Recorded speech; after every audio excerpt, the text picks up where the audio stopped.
오늘 우리가 읽은 이 말씀은 예수님의 비유입니다.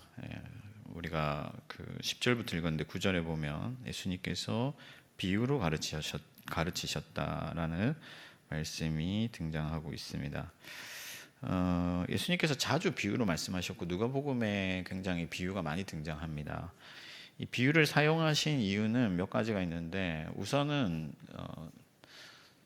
실제적인 어떤 이해, 그러니까 적용을 돕기 위해서 그렇게 하신 것이죠. 무슨 말이냐면은 예수님이 어떤 신학적인 어려운 얘기를 하시거나 혹은 뭐 천상의 어떤 천사들이나 알아들을 만한 그런 얘기로 하시는 것이 아니라 우리 일상에서 일어날 만한 일들, 우리 주변의 언어로 말씀하셨다는 거예요. 그 이유는 뭐냐면 우리에게 더 잘 이해시키려고, 그죠? 우리가 이것이 우리에게서 멀리 있는 일이 아니라 우리 삶이고 또 우리의 어떤 내면의 어떤 실제적인 이야기라는 것을 말씀하시기 위해서, 그러니까 뜬구름 잡는 얘기가 아니라 바로 나의 이야기고 내 신앙의 이야기고 내 삶의 문제라는 것을 우리가 알려주시기 위해서 이 현실적 언어로 비유로 우리에게 말씀해 주셨습니다. 또 한 가지 예수님께서 비유로 이야기하신 이유가 있는데 그것은 뭐냐면은 쉽게 말하면 이제 임팩트를 주는 거죠. 강조하기 위해서 이것이 얼마나 중요한 것이고 또 얼마나 하나님께서 깊이 뭔가 충격을 줘가지고 예수님께서 충격을 줘서 그런 거구나 하고 깨달을 수 있도록 굉장히 극적인 요소를 사용하시는 거예요. 그래서 어떤 그 예수님께서 말씀하신 비유들에는 좀 극단적인 예화들이 많습니다. 예를 들면 탕자 비유 있잖아요. 아버지 재산을 막 다 미리 받아서 탕진한 그런 얘기 나오죠. 그때 당시 유대 사회에서 그런 아들은 굉장히 드물고 그렇다면은 돌 맞아 죽을 만한 굉장히 극단적인 사례죠. 오늘도 그런 말씀이에요. 바리새인과 세리 이 두 집단은요 굉장히 멀리 있는, 전혀 비교할 만한 존재가 아니에요. 그러니까 이 두 집단을 예수님께서 비교하고 있다는 것 자체가 사람들에게는 이해가 안 될 정도로 세리와 바리새인을 비유하신단 말이야 할 정도로 굉장히 극적인 대조다 하는 거죠. 그래서 예수님께서 사람들에게 주목하게 하시고 뭐야 이거 하고 주목하게 하시고 충격을 주셔서 예수님의 교훈을 강조하고 있다 하는 거예요. 그럼 그렇게 예수님께서 극적인 어떤 그 드라마틱한 이 요소들을 사용하셔서 지금 오늘 우리에게 주시려고 하는 이 비유의 핵심 교훈이 뭐냐? 이 비유는 기도에 관한 거죠. 기도에 관한 건데 좀 더 정확하게 말하면은 응답받는 기도. 응답받는 기도가 과연 어떤 기도냐? 오늘 말씀에 보면 14절에서 예수님께서 사람들이 도무지 이해하지 못할 말씀을 하시거든요. 바리새인이 아니라 이 세리가 의롭다 하심을 받았다. 이게 의롭다 하심을 받았다는 건 뭐냐면은 하나님께 인정되었다, 받아들여졌다. 하나님께서 들으시고 의롭다 하시고 하나님의 은혜를 주실 만한 사람이 누구냐? 기도에 응답해 주실 만한 사람이 누구냐? 바로 세리다 하는 거예요. 그 사람들은 이해를 할 수가 없죠. 굉장히 충격적이었을 겁니다. 왜냐하면 바리새인들은 굉장히 대단한 사람들이거든요. 행위에 있어서 흠이 없고 성경도 막 통째로 외우고 구제도 열심히 하고 청결하고 부자고 뭐 다 흠잡을 게 없는 사람들이고, 이 세리들은 이 로마에 이렇게 빌붙어서 권력에 빌붙어서 사람들을 괴롭게 하고 어떤 세금을 떼어가는 그런 죄인들인데, 이 죄인과 바리새인을 비유하면서 예수님께서 세리가 하나님 앞에서 응답받는 기도를 드리고 돌아갔다, 그 말씀을 하시는 거예요. 자, 그래서 예수님께서 이 비유를 통해서 우리에게 기대하시는 게 뭘까요? 우리가 이 세리와 같이 응답받는 기도를 드리기를 원하신다는 거죠. 바리새인처럼 그냥 허공을 치고 맴돌다가 사라지는 그런 기도가 아니라 하나님이 인정하시는, 너 참 의롭구나 인정하시고 복을 주실 만한 그런 기도를 하나님 앞에서 드리기를 원하신다 하는 거예요. 그것을 우리에게 깨우쳐 주시기 위해서 이 비유의 말씀을 하시는 거죠. 많은 사람들이 하나님 앞에서 기도하고 있지만은 실제로 하나님께서 받으실 만한 기도는 이 세리의 기도다고 예수님께서 가르쳐 주시는 거예요. 그러면 우리가 이 비유를 통해서 어떤 교훈을 받아야 되겠느냐? 가장 먼저 진짜 문제를 발견해야 된다는 거예요. 진짜 문제. 우리가 흔히 기도하러 나올 때 문제다 이러면은 뭐 어떤 게 있겠어요? 요즘 뭐 자녀들 다 커가는데 나이 들었고 직장도 다니고 하는데 결혼을 안 한다. 이 문제다 이거. 빨리 기도해서 하나님 참 좋은 짝을 찾아주시면 좋겠다. 혹은 뭐 요즘 경제적으로 어렵다, 뭐 정치적으로 어렵다. 우리가 하나님 앞에 기도하러 나갈 때 문제다고 하면은 그런 것들을 가지고 문제라고 하잖아요, 그렇죠? 이런 것들을 해결하려고 하는 것입니다. 그런데 사실 이런 것들은 하나님 앞에서는 문제가 안 돼요. 하나님은 능치 못함이 없으신 하나님이시잖아요. 그리고 이것이 설령 문제라고 할지라도 우리의 영혼을 죽일 수는 없어요. 우리에게서 하나님의 나라를 빼앗아갈 수도 없고 우리를 멸망에 이르게 할 수도 없습니다. 그럼 진짜 문제가 뭐냐? 하나님 앞에서 우리가 기도하러 나갈 때 진짜로 우리가 문제로 생각해야 될 게 뭐냐? 바로 우리 내면에 있는 죄악이다 하는 거예요. 오늘 9절 말씀에 보니까 뭐라고 되어 있습니까? 자기를 의롭다고 믿고 다른 사람들을 멸시하는 자들에게 이 비유로 말씀하시되, 그러니까 예수님이 지금 뭐라고 말씀하시는 거냐면 진짜 문제는 니네들이 스스로 하나님 앞에서 의롭다고 믿는 것과 그것 가지고 다른 사람들을 멸시하는 그게 진짜 문제라는 거예요. 그걸 가지고 기도하러 나오면 절대로 기도의 응답을 받을 수가 없다. 은혜를 얻을 수가 없다 하는 거죠. 그리고 결국에는 멸망에 이르게 된다는 거예요. 여러분, 인간은 원래 나약한 존재입니다. 태어날 때부터 나약해요. 이 짐승들은 여러분들 그 송아지 태어나고 이런 거 못 다 보셨으려나? 제가 이런 말 하기가 좀 이상하네요, 어른들 앞에서. 저는 시골에서 자라가지고 그런 거 많이 봤거든요. 이 송아지나 이런 태어나면 바로 뛰어다닙니다. 근데 사람은요 어떻습니까? 누가 다 돌봐줘야 돼요. 굉장히 약한 존재입니다. 그러다 보니까 인간들은 자기의 나약함을 숨기기 위해서 어떤 방어 기제가 작동하기 때문에 항상 자기를 우월하게 과장하고 치장하는 어떤 그런 본성이 있어요. 약한 척 안 하고 세워 보이려고 하는 거죠. 그래서 동네 아이들이 싸우면요 서로 우리 아빠가 최고다 이렇게 해요. 우리 아빠는 키가 180이야 뭐 이런 거. 야 우리 아빠는 뭐 일본도 가봤어 뭐 서로 막 그렇게 자기 아빠가 더 잘났다 싸우죠. 이것이 자연스러운 인간의 심리입니다. 뭐라도 더 나아 보이려고 더 우쭐해 하는 것이 바로 인간들의 본성이다. 이것은 우리가 너무나도 오히려 나약하고 결핍되어 있기 때문에 나타나는 반대 현상이다 하는 거예요. 그래서 여러분, 우리는 보이는 것에 집착하고 좀 보이는 것이 남보다 더 나은 게 있으면 그것 가지고 우쭐해하고 다른 사람들을 멸시해요. 무시합니다. 그래서 돈 있는 사람들은 갑질하고 돈으로 갑질하고 권력 있는 사람들은 권력으로 갑질하고 그렇게 하는 거잖아요. 근데 바울이 뭐라고 말하냐면 로마서 2장 1절에 3절 보면 남을 판단하는 사람아 네가 판단할 때 너 자신도 정죄를 면치 못할 것이다. 그렇게 말씀을 하는 거죠. 그러니까 내가 뭔가 가지고 있고 내가 좀 더 잘났기 때문에 다른 사람들이 저 인간 저거 저 망하겠다 이런 생각 가진 사람들은 그런 시선으로 하나님의 어떤 심판을 받게 될 것이다 라고 그것을 모르느냐 하고 바울이 경각심을 주고 있는 거다. 우리가 여러분 남들보다 조금 더 괜찮은 것이 있을 수 있어요. 그죠? 뭔가 내가 더 다른 재능이 있을 수도 있고 은사가 있을 수도 있고 아니면 뭐 물질적으로 좀 더 풍요로울 수도 있고 그것은 하나님의 선물이고 하나님의 어떤 은사로 주신 것, 다른 사람들을 섬기도록 우리에게 주신 것이지 그것이 우리가 자랑할 수 있는 것은 아무것도 없다 하는 거예요. 그런데 하나님의 은혜를 멸시하고 하나님께서 주신 것으로 교만하여져서 다른 사람들을 멸시하는 자리까지 나아간다면 그는 결코 하나님 앞에서 의롭다고 인정받을 수가 없다는 거예요.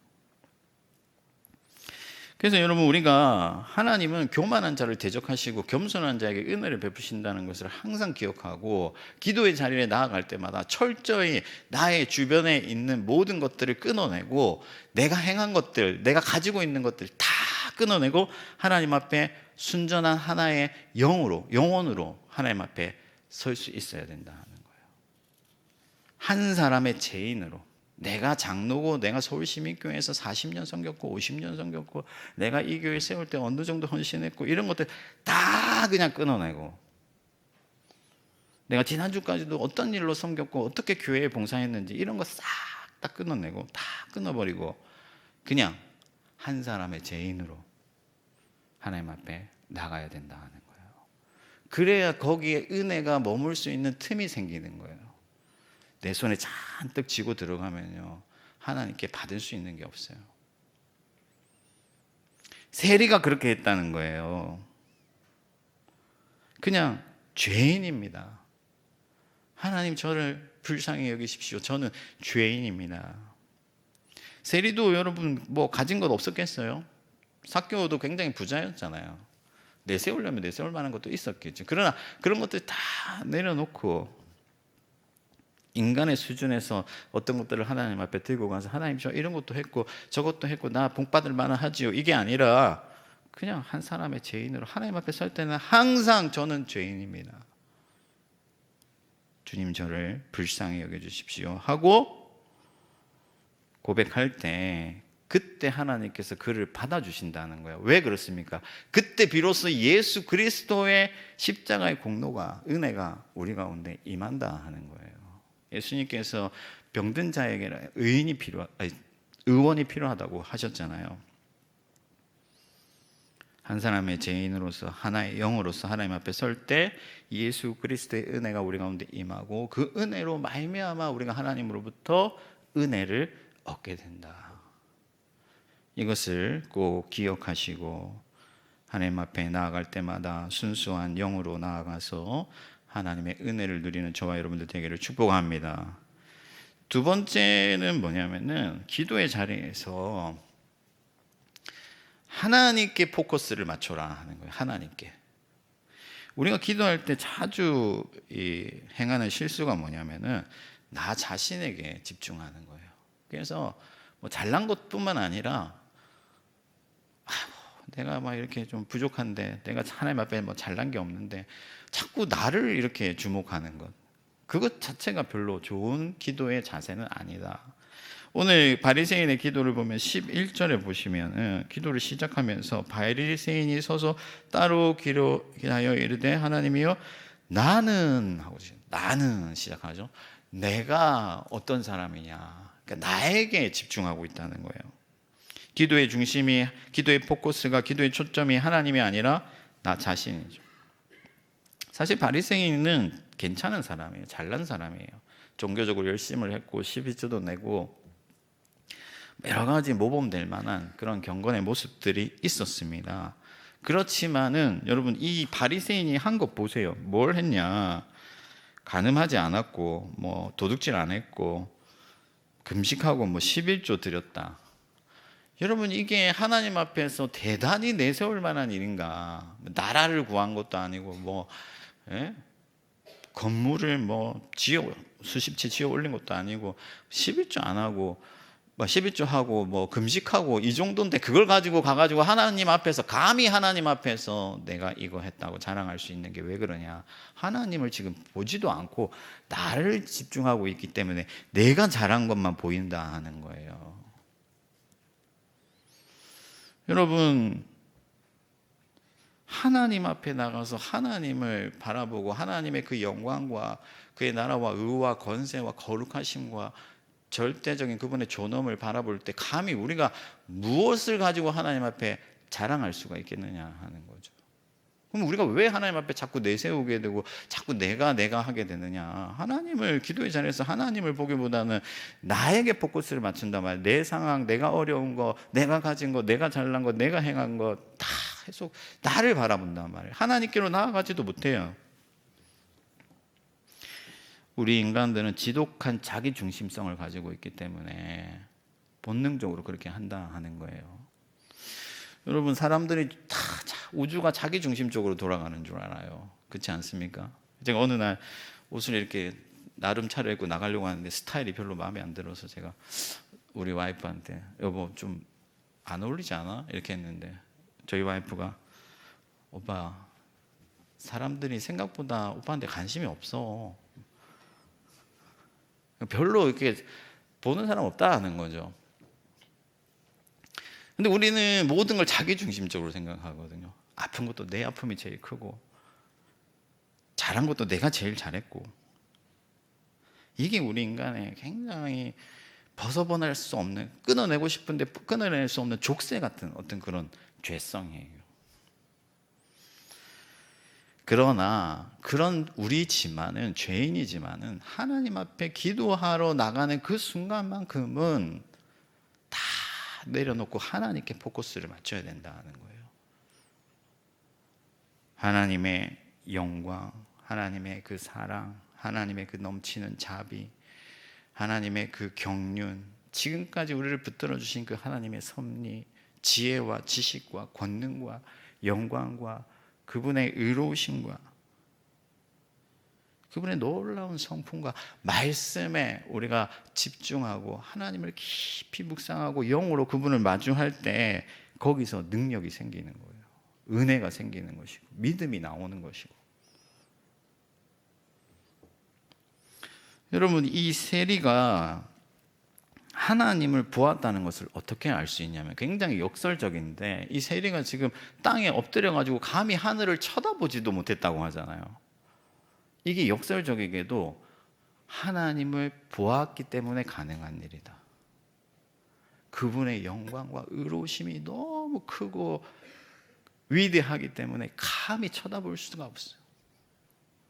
근데 우리는 하나님을 빤히 쳐다보면서 나 잘했지요 이렇게 한단 말이에요.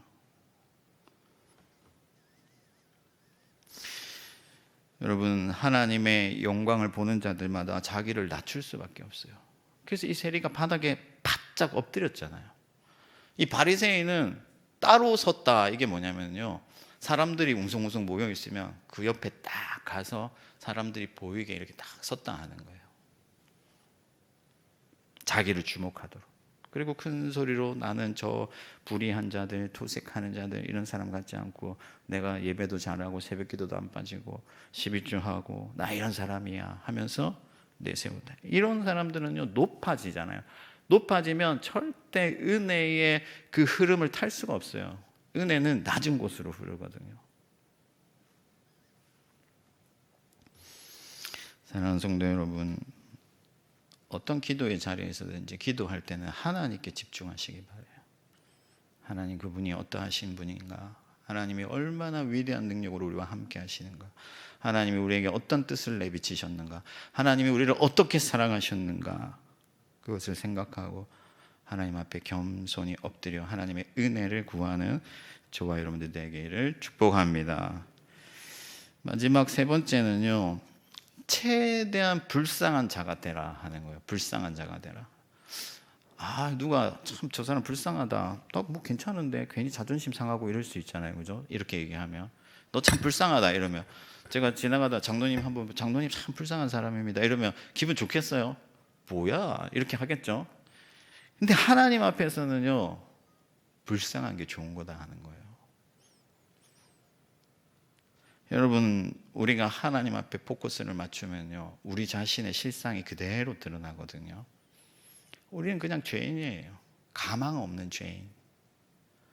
정말 내세울 것 하나 없고 하나님의 은혜 없이는 멸망에 이를 수밖에 없는 그런 죄성을 가득 가진 그런 죄인들이라는 거예요. 그렇기 때문에 하나님의 은혜와 능력과 그 도움이 없이는 살 수 없는 존재들이다. 그러니까 우리가 그것을 깨닫고 그 비참한 실상을 깨닫고 하나님의 긍휼을 구하면서 하나님 저를 불쌍히 여겨주십시오 하고 하나님 앞에 나아가면은 하나님의 은혜를 얻게 된다 하는 거죠. 여러분, 하나님 앞에서 체면 차릴 게 없다. 여러분, 사람들은 체면을 중시하잖아요. 그래서 뭐 조금 힘든 일 있어도 괜찮은 척하고 점잖은 척하고 별로 타격 없는 척하고, 누가 요즘 긁힌다 이런 뜻, 젊은 애들은 긁힌다 이런 표현을 쓰는데, 좀 자존심 상하는 얘기를 했을 때 긁혔다 뭐 이렇게 얘기하는데, 긁혔는데도 안 긁힌 척하고 이렇게 점잖은 척하는 거죠. 그러면 하나님 앞에서 그러면 은혜를 받을 수가 없다 하는 거예요. 내가 어떤 그 예전에 다른 지역에서 대학생을 섬길 때 그 대학생을 만나서 요즘 기도 제목이 없냐, 내가 뭐가 기도해야 될 게 없냐, 목사님이 좀 그런 기도 제목 있으면 얘기를 해봐라 했더니 그 친구가 저한테 아유, 하나님 바쁘신데 저까지 뭐 이렇게 얘기하는 거예요. 저는 좀 괜찮아요. 이렇게. 여러분, 어린아이가 태어나서 배가 고프면 어떻게 하죠? 울잖아요. 그죠? 아이는 체면 안 차려요. 왜? 살아야 되니까. 여러분, 죽을 것 같은데, 배가 고파 죽을 것 같은데 울어야지. 언제까지 괜찮은 척 하고 있으면 여러분 살 수가 있겠어요?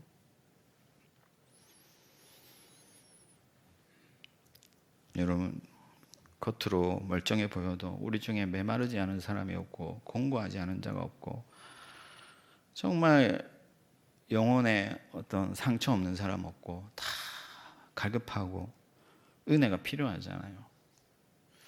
여러분, 예수님께서도 십자가 위에 달리셔서 아버지요 아버지요 어찌하여 나를 버리십니까 하고 절규하시고 하나님을 간절히 찾으시고, 그런데 우리가 무엇이 간데 괜찮은 척 하겠냐 하는 거예요. 우리는 불쌍한 자들이요, 하나님 앞에 정말 내 영혼이 불쌍하다는 것을 깊이 깨닫고 하나님의 은혜를 구할 때 하나님의 은혜가 우리 가운데 오고 우리가 살게 되고 힘을 얻게 되고 능력을 얻고 기쁨 가운데 살아가게 된다 하는 거죠. 지난주에 우리 토요일 날 나무엔 찬양 콘서트가 있었거든요. 근데 뭐 이런 행사를 하면요, 저는 제가 주최자이기 때문에 굉장히 긴장을 합니다. 사람이 얼마나 올까, 뭐 중간에 뭐 펑크 나진 않을까 그러면서 조마조마하게 되는데, 뒷자리에 앉아서 이렇게 뭐 이렇게 모든 걸 관망하면서 이렇게 앉아 있었는데 우리 나무엔 찬양사가 이제 찬양을 하는데 그냥 많이 부르지도 않았어. 여호와는 나의 목자시니, 이 찬양 딱 두 마디 했는데 제가 눈물이 팍 터진 거예요.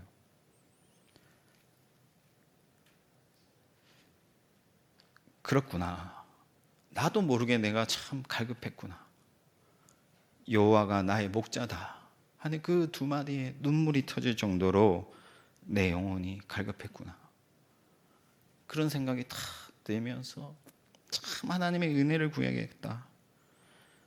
뭔가 잘하는 것 같고 뭔가 열심히 하는 것 같지만 우리 모두가 은혜가 필요하다. 여러분, 하나님 앞에서는요, 낮아질 수 있는 대로 낮아져야 돼요. 불쌍한 자가 되어서 온 세상 사람들은 불쌍한 자들을 멸시하고 미워하고 천대할지라도 하나님은 불쌍한 자들에게 긍휼을 베풀어 주시기 때문에 하나님 앞에서 정말 불쌍한 자가 되어 그분의 은혜를 간절히 구해야 된다 하는 거예요. 그러면 하나님은 한 사람도 외면하지 아니하시고 그분의 크신 능력과 은혜로 덮어주시고 그를 붙들어 주시고 그를 이끌어 주시고 모든 하늘의 신령한 은혜들을 채우셔서 하나님의 나라에 기꺼이 이르게 하신다 하는 거예요. 이 사실을 온전히 믿으시기 바랍니다. 그래서 때때로 하나님이 우리를 공경에 처하게 하시는 이유가 뭔 줄 아세요? 가난한 마음을 주시려고 하는 거예요. 잘 되기만 하면요, 하나님의 은혜를 얻을 수가 없어요. 때때로 척박한 환경에 처하기도 하고 일이 안 풀리기도 하고 공고한 어떤 상황이 몰아치는 것은 우리의 마음을 낮추셔서 우리가 실상 불쌍한 자인 것을 하나님 앞에 깨닫게 하시고, 그래서 불쌍한 한 사람으로 나가서 하나님 저를 정말 불쌍히 여겨주십시오, 그렇게 기도하게 하시려고 그렇게 하신다 하는 거예요. 사랑하는 성도 여러분, 우리는 사람들이 보기에는 좀 괜찮을지 몰라도 하나님 앞에서는 누구나 멸망에 이를 수밖에 없는 비천한 죄인들이고 공고한 자들이다. 그것을 늘 기억하시고 하나님의 은혜를 구하면서 하나님의 도우심으로 살아가는 저와 여러분들 되기를 축복합니다. 말씀을 정리하겠습니다. 오늘 말씀의 제목을 낮은 곳에서 드리는 기도다. 뭐 저희 교회는 지하에 있기 때문에 너무 감사하죠. 항상 낮은 곳에서 기도하는데 그것보다 중요한 것이 뭐냐?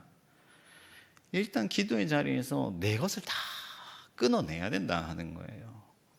나의 직분, 내가 장로다, 내가 권사다, 내가 목사다, 뭐 내가 교회를 몇 년 생겼다, 내가 주님께 이렇게 헌신했다, 다 그냥 내려놓고 항상 리셋해가지고 처음에 그 한 영혼으로 하나님 앞에 서야 된다 하는 거예요. 그리고 온전히 하나님께 집중해야 된다. 내 상황, 내 어떤 그런 모든 처한 환경들이 당장에 위급하고 뭔가 하나님 앞에 지금 나를 봐달라고 나에게 이렇게 할 수 있지만 그런 순간에도 하나님의 은혜, 하나님의 사랑, 하나님의 능력, 하나님의 그 크심, 하나님의 그 보호하심에 집중하면서 하나님을 믿으며 나아가야 된다. 그리고 최선의 불쌍함으로 하나님 앞에 나아가서 하나님의 긍휼을 구해야 된다. 그렇게 할 때 하나님 앞에서 그가 의롭다 함을 인정받고 하나님의 능력과 은혜를, 복을 얻게 된다 하는 것입니다. 저와 여러분들이 낮은 곳에서 드리는 기도를 통해서 하나님의 크신 은혜를 날마다 경험하게 되기를 주님의 이름으로 축원합니다.